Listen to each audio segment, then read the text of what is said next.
Welcome to Numbers study number 32 in Numbers chapter 32. We'll cover 42 verses, Lord willing, and the church don't rise, after we send out a hillbilly holla out to Brother Marcus Vaughn. Brother Marcus, here's your hillbilly holla. And I don't know how long Marcus has been listening, but he's been listening for a while and contacted us, and it was great to hear from him. And we pick up new listeners along the way, and we drop some. We've had a few go on to be with the Lord, and we've had a few others go off into who knows where, and then a few others we know where, and it wasn't a good place as far as their relationship with the Lord, sadly. But we've got a bunch who've been here from the very beginning, and you know who you are, and we appreciate all of you. But it's nice to have some new blood coming along for the journey on the Bible bus, as J. Vernon McGee used to call it.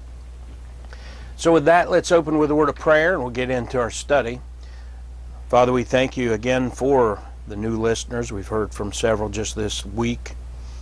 And those who are listening and haven't contacted us, you know all about them.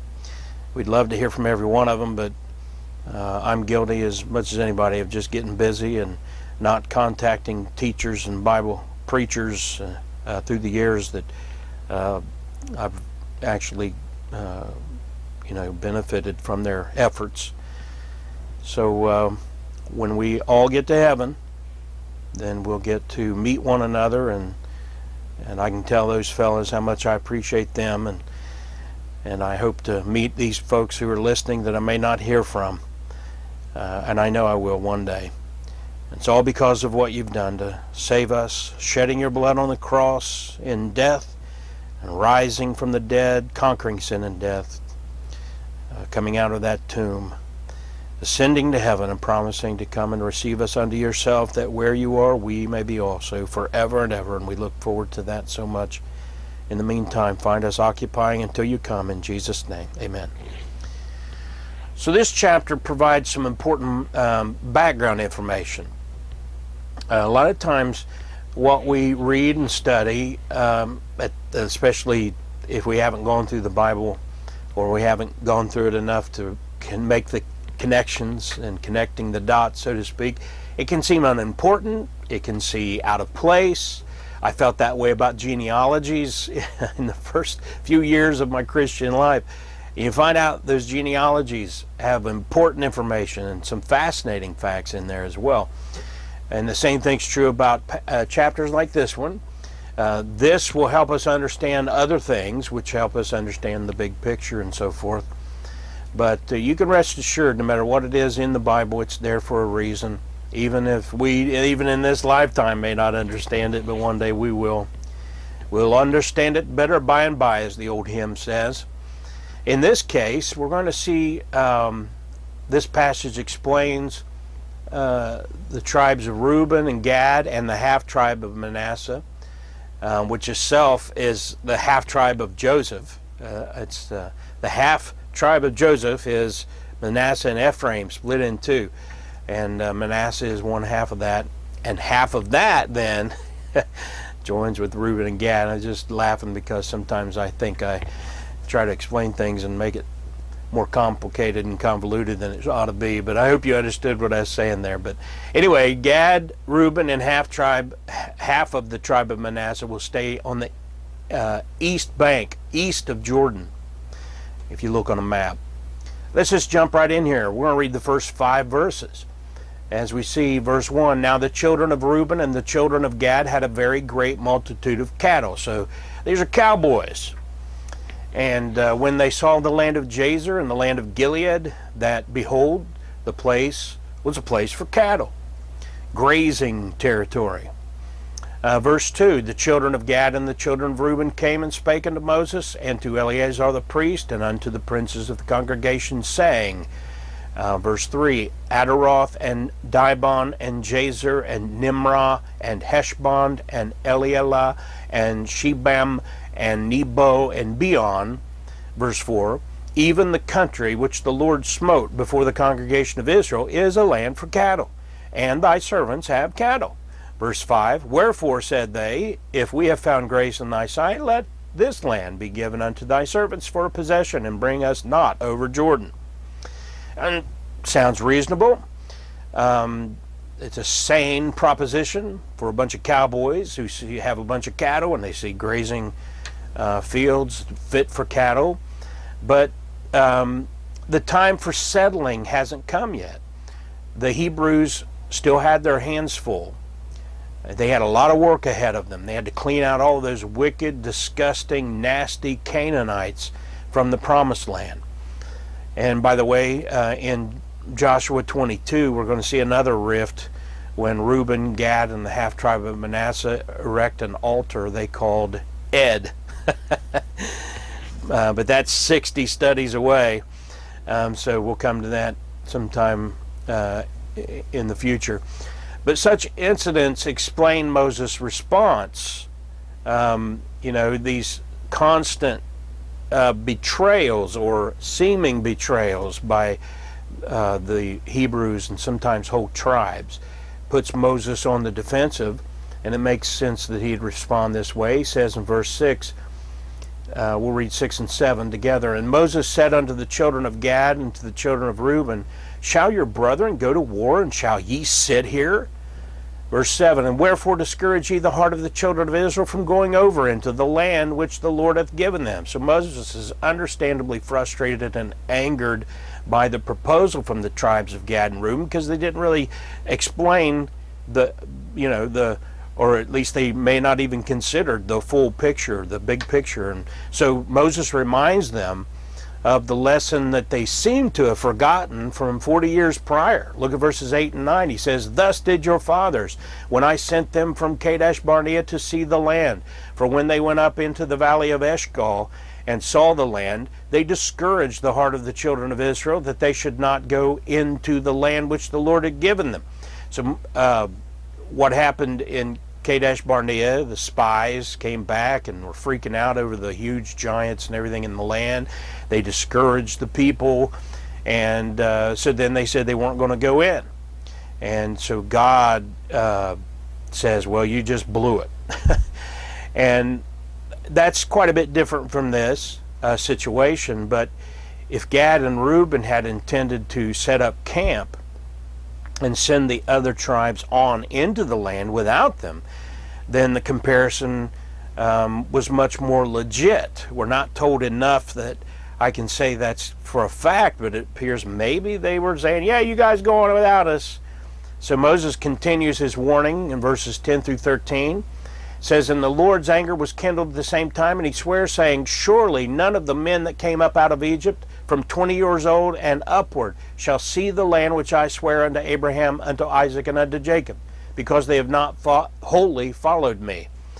Verse 12, then Moses continues explaining, save Caleb, the son of Jephunneh the Kenizzite, and Joshua the son of Nun, for they have wholly followed the Lord. So they were the only ones going to go into the promised land above the age of 20. And verse 13, and the Lord's anger was kindled against Israel, and he made them wander in the wilderness 40 years, until all the generation that had done evil in the sight of the Lord was consumed. So Moses says, all these people, for 40 years you watched them die, and it was all because of what they did, and you're doing something very similar. So that's quite a warning from Moses, and then had to, if hadn't already occurred to the leaders of Gad and Reuben. They're speaking on behalf of the half-tribe of Manasseh evidently here, because we only see the leaders of Gad and Reuben mentioned. But that had to really make them sit up and take note. Wait, maybe we need to rethink this, or explain ourselves at least. And so that's what we see, verse 14 and 15. Moses closes his argument. He says, and behold, ye are risen up in your father's stead, an increase of sinful men, to augment yet the fierce anger of the Lord toward Israel. So Moses is convinced, you bunch of punks. And verse 15, for if ye turn away from after him, he will yet again leave them in the wilderness, and ye shall destroy all this people. Moses is hot, lays down the stakes in stark terms here. there's no indication really that Moses misread the intentions of the leaders of the tribes of Gad and Reuben. They didn't say that they were going to go with them. They said, yeah, you guys go on ahead. But the blunt rebuke in the tone of Moses appears to be not only called for, as we see in the language of the text, that there then was some sort of conference where the leaders of Gad and Reuben came together and came to terms and approached Moses with humility, as we read in verse 16 and 17. And they came near unto him and said, we will build sheepfolds here for our cattle, and cities for our little ones. But we ourselves will go ready armed before the children of Israel until we have brought them unto their place. And our little ones shall dwell in the fenced cities because of the inhabitants of the land. Now don't get the wrong idea. This isn't like, a bunch of elementary school kids. When they say little ones, as we saw twice, I think referenced in this chapter alone, those below the age of 20 would stay. And, a lot of young, especially the girls around the age of 12, 13, 14, 15, right in there, they're ready to babysit and do a lot of things. There's kids whose parents are useless bums, and in their teens, they take care of everything, so that's what's happening here. It says little ones. So these kids, 19 and under, and the women, the mothers of those children, they would all stay behind. It'd be young men, but they'd be, you take football players and guys in their 16, 17, 18, 19 years old that can hunt and everything. So they have plenty of people to take care of mom and the kids. And they'll stay there and keep the farm, so to speak. And they continue in verse 18, we will not return unto our houses until the children of Israel have inherited every man his inheritance. Now, I believe that the men would have traveled back and forth and visited and, not neglected their wives the entire time they were gone. They would make sure the families were taken care of. They'd go back and take money or goods or whatever was needed to keep the family, in good shape and all that. It'd be at least 7 years before this would happen. So Gad, Reuben, and the half-tribe of Manasseh are going to build all these shelters and leave their wives and 19 and under children there at home, and then they would go for 7 years. So I don't believe for a minute they stayed 7 years and didn't go back and forth and visit and everything. And that's not, I don't believe that's what the text meant. I heard somebody make that claim in a study that I heard some time ago, and I don't believe that's the truth. But they would go probably in shifts and that sort of thing, and make sure that they took care of their families. But most of them would stay in what's called this side, the west side of Jordan, all the time for those 7 years. And then it'd be, like I said, 7 years or more, according to the math. I think it's around 7 years, if my math is correct, before they then would return to what's called Transjordan, the east bank, the east side across the river from Jordan. So when the phrase "we will not return" meant as a whole, the tribes as a whole would not return and stay, and those individuals would return from time to time. We refer to en masse, E-N-M-A-S-S-E, en masse. The whole tribe would not go back, but they would stay west of Jordan until the other tribes got all their land. And the leaders of Gad and Reuben continue explaining. Verse 19, for we will not inherit with them on yonder side Jordan or forward, because our inheritance is fallen to us on this side Jordan eastward. And so this explanation suits Moses just fine.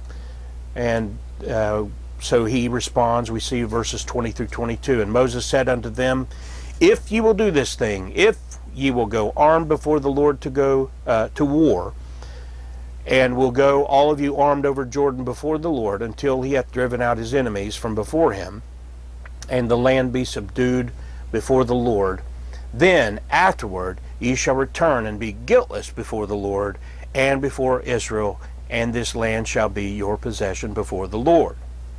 Now, Moses knows who he's dealing with, just as we're told Jesus knew what he was dealing with when he's dealing with men. I've often pointed out that our founding fathers, a lot of them weren't even Bible-believing Christians, but they believed in the inherent depravity of man. They knew men were wicked at heart. And that's why they set the government up the way they did, with the executive, judicial, and legislative, and the legislative broken into two, so things would go slowly and it'd be hard for them to change things. And that's, we can go into a lot of discussion about that. That's why our country's in a bad shape, because that is all being undermined by modern politics. But Jesus, in John chapter 2 verses 23 through 25, we're told, he said, it says, now when he, Jesus, was in Jerusalem at the Passover in the feast day, many believed in his name when they saw the miracles which he did. But Jesus did not commit himself unto them, because he knew all men, and needed not that any should testify of man, for he knew what was in man. End quote. When you hear people say, oh, you should see the best in everybody, and the inherent goodness of man, and follow your heart, and all that stuff is satanic nonsense. It's just nonsense. And we've talked about that at length. If you're new to our studies, I apologize, I have to move on, but we've talked about that at length. You trust God and his word, you trust people in as much as you have to, you verify what people tell you, and so forth. Don't trust your heart. The heart of man is deceitful above all things and desperately wicked, Jeremiah 17:9, and so forth.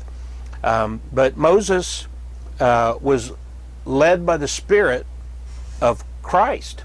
The same Spirit that we read about there in John chapter 2 verses 23 to 25 is the Spirit upon Moses. And that's why he then says in verse 23, but if ye will not do so, behold, ye have sinned against the Lord, and be sure your sin will find you out. And of course that verse, the last 9 verses there, and be sure your sin will find you out, it's one of the most oft quoted verses in the Bible, but I bet not 1 in 10 could tell you the context. But anyway, Moses continues, verse 24, build you cities for your little ones, and folds for your sheep, and do that which hath proceeded out of your mouth. In other words, talk is cheap. Moses wants to see them get busy and get those shelters in place so Joshua can get moving into the promised land once Moses is dead. And Moses receives this reassuring word from these two tribes, verses 25 through 27. And the children of Gad and the children of Reuben spake unto Moses, saying, thy servants will do as my Lord commandeth. Our little ones, our wives, our flocks, and all our cattle shall be there in the cities of Gilead. But thy servants will pass over, every man armed for war, before the Lord to battle, as my Lord saith.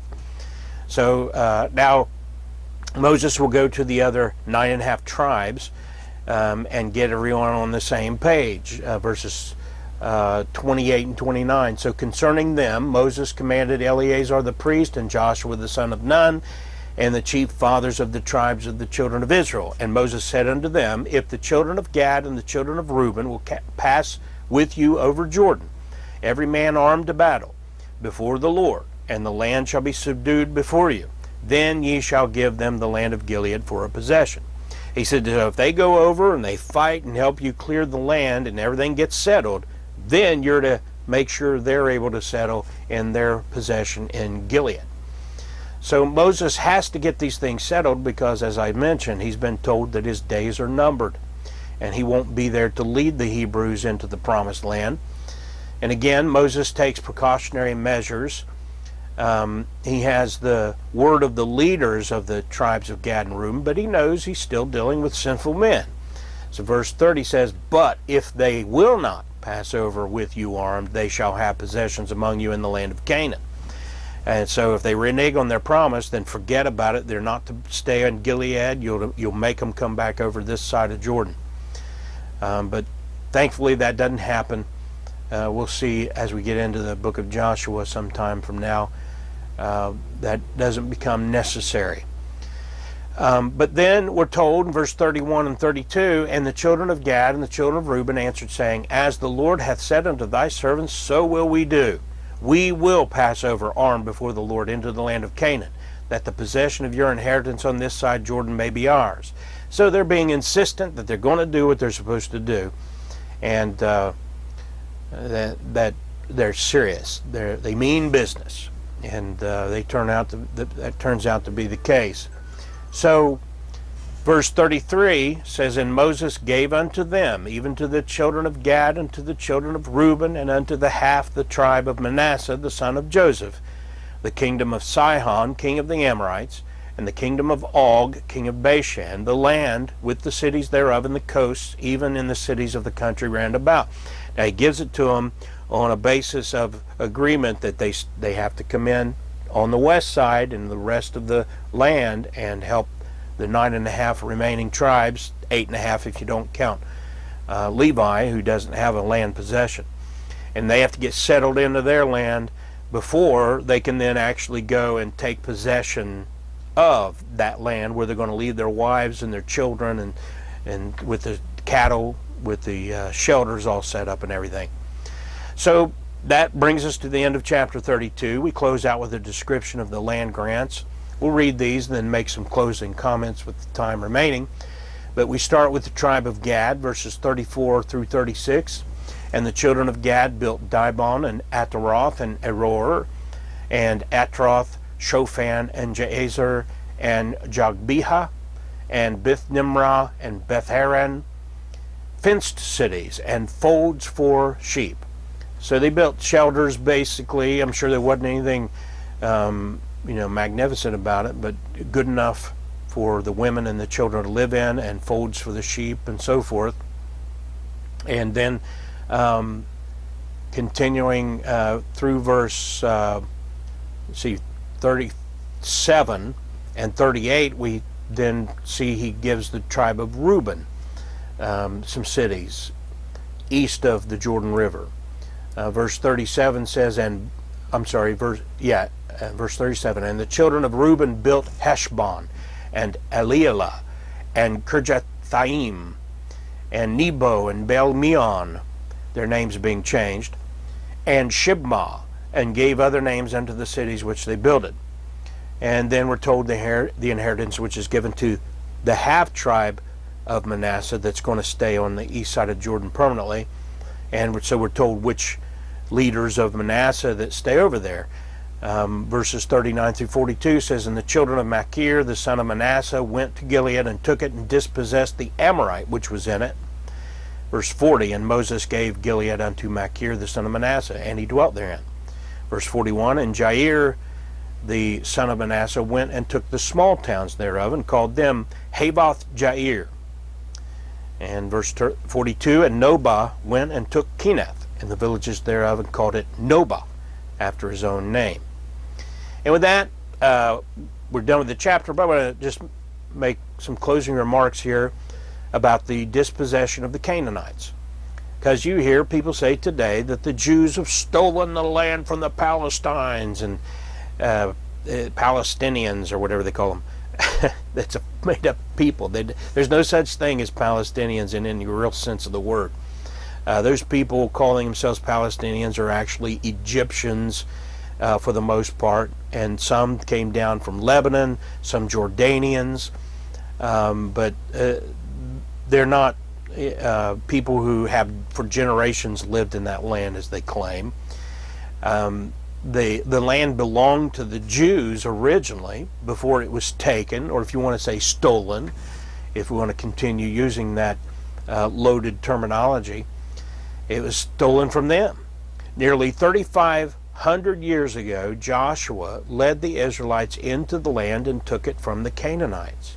So the only people group, or if you go back to the original owners of the land, the only people group that still exists that goes back to ancient times are the Jews. And so they deserve that land. The Canaanites were killed off or merged into today's predominant Middle Eastern ethnicities like the Arabs and nomadic tribes, North African nations, Egypt, Libya, etc., Persians, Armenians, and yes, even among the Jews, but they're no longer here. So the earliest native tribes of the land, called Palestine by the United Nations, but called Judea and Israel in the Bible, as well as called that by Christians and Jews in general, are Jewish tribes. That's who the original owners of the land. And remember, the land belongs to God. He calls it my land in Joel 3:2. I will also gather all nations and will bring them down into the valley of Jehoshaphat and will plead with them there for my people and for my heritage Israel, whom they have scattered among the nations and parted, listen, the last two words of Joel 3:2, my land.